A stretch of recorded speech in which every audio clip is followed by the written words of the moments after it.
Salam saudaraku, mari kita kembali mendengar firman Tuhan melalui pencerahan iman.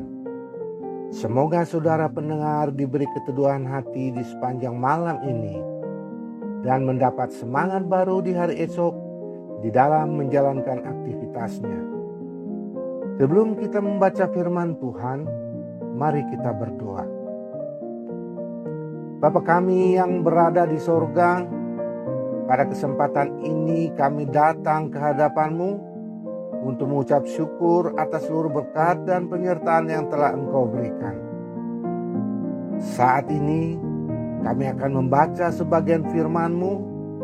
Biarlah firman Tuhan yang kami baca dan kami dengar malam ini dapat menjadi petunjuk bagi kehidupan kami. Kami menyadari bahwa kami orang-orang yang berdosa, yang tidak layak datang ke hadapan-Mu untuk menerima janji keselamatan yang akan Engkau berikan.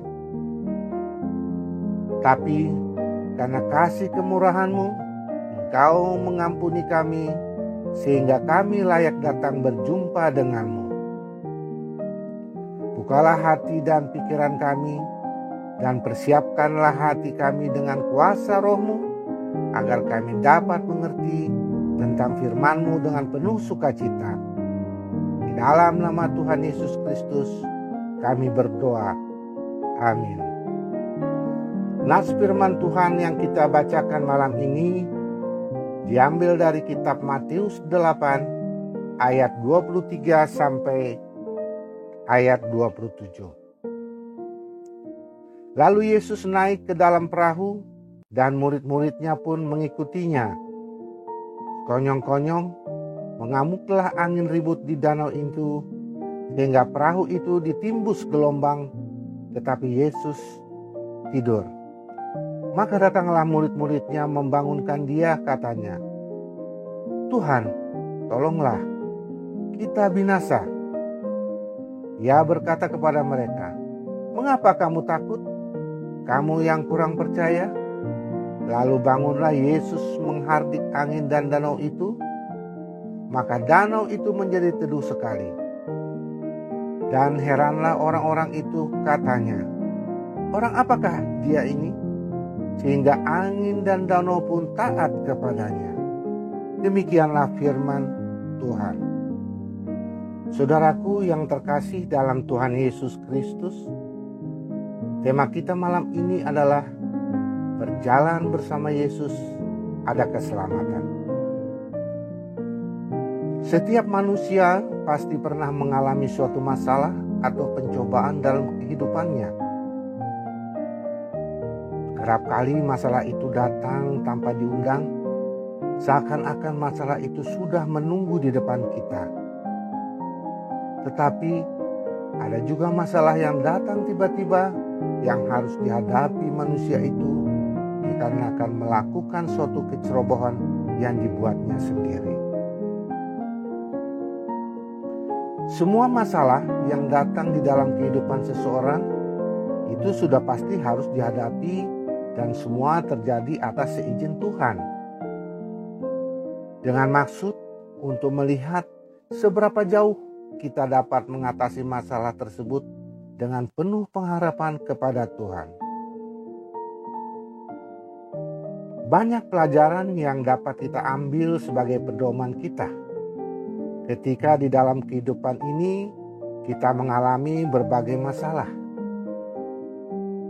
Pada nas firman yang kita baca tadi, Tuhan Yesus memberi contoh kepada kita, yaitu ketika Yesus bersama dengan murid-muridnya sedang berada dalam bahaya badai di tengah danau di atas perahu. Sebagai orang yang percaya kepada Tuhan Yesus, maka respon kita di dalam menghadapi masalah itu pastilah berbeda dengan orang-orang dunia yang belum mengenal Tuhan. Pada bacaan firman kita di atas tadi, ada 4 hal yang akan kita dapati. Yang pertama,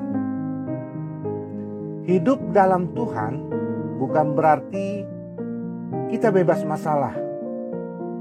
Hal ini juga dialami oleh murid-murid Yesus saat mereka berada di dalam perahu. Ketika itu, tiba-tiba mengamuklah angin ribut di danau itu, sehingga perahu itu ditimbus gelombang dan hampir terbalik. Di saat gelombang itu menggoyang kapal yang mereka tumpangi, dan ketika badai terjadi, Yesus sedang tidur. Dan murid-murid panik dan ketakutan. Padahal Yesus berada dalam satu perahu bersama mereka. Lalu mereka membangunkan Yesus dan berkata, "Tuhan, tolonglah, kita akan binasa." Hal serupa akan muncul rasa takut kita ketika kita mengalami permasalahan yang datang tiba-tiba di dalam kehidupan kita, bukan? Yang kedua, hidup dalam iman adalah hidup bukan berdasarkan pada sesuatu yang kelihatan, tetapi pada apa yang tidak kelihatan. Serta kita pasti akan memandang dan menyikapi segala sesuatu dengan mata rohani kita. Pada Injil Matius 8 ayat yang ke-26, dengan tegas Yesus mengatakan bahwa murid-muridnya itu seperti sudah kehilangan iman kepadanya. Sehingga Yesus pun berkata, "Mengapa kamu takut, kamu yang kurang percaya?" Berdasarkan nats firman di atas, Tuhan mau kita itu benar-benar percaya kepadanya. Dan kita tidak boleh meragukan kebesarannya. Karena Dia sanggup melepaskan kita dari berbagai masalah.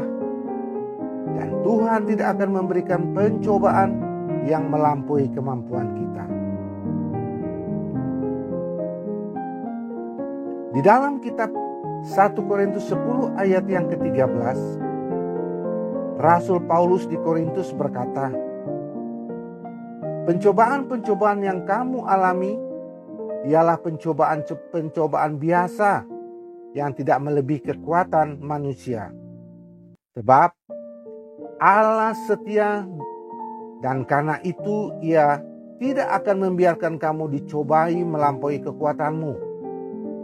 Pada waktu kamu dicobai, Ia akan memberikan kepadamu jalan keluar sehingga kamu dapat menanggungnya."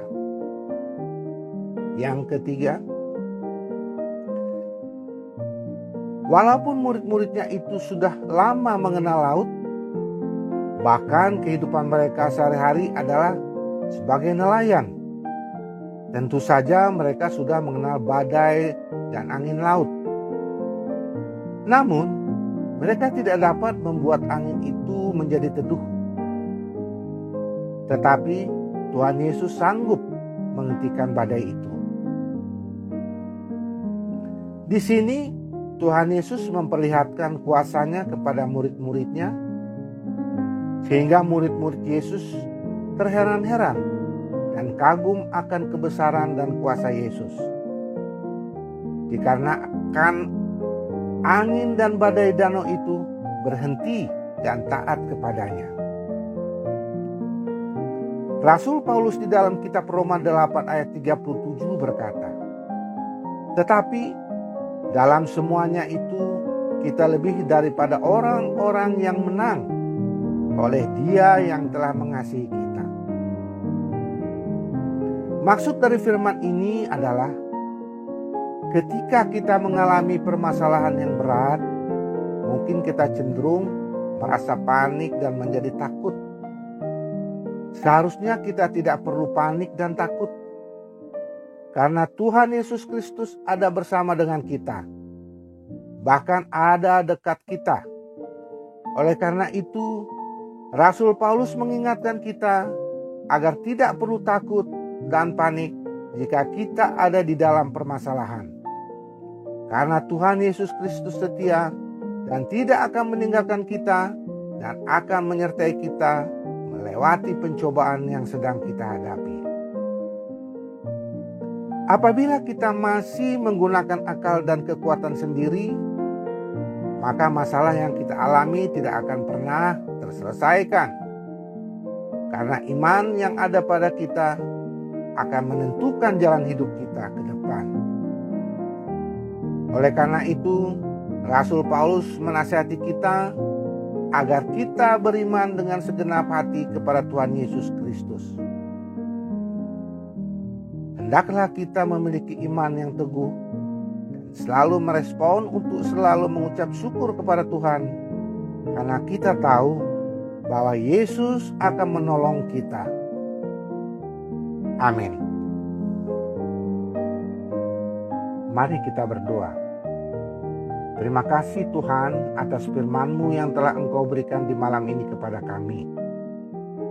Kiranya apa yang telah Engkau firmankan bisa kami tanam di hati kami masing-masing, dan kuatkanlah kami untuk melakukan apa yang Engkau firmankan sesuai dengan kehendak-Mu. Biarlah perkataan-Mu menyegarkan jiwa kami, menghidupkan hati yang lemah dan lesu, dan membangkitkan harapan dan kasih kami kepadamu. Berkatilah hidup kami, agar kami tetap dapat berkesempatan terus mendengarkan firman-Mu kembali. Berkati hamba-Mu yang telah menyampaikan firman-Mu malam ini, agar tetap dapat menjadi pelayan benar di hadapan-Mu.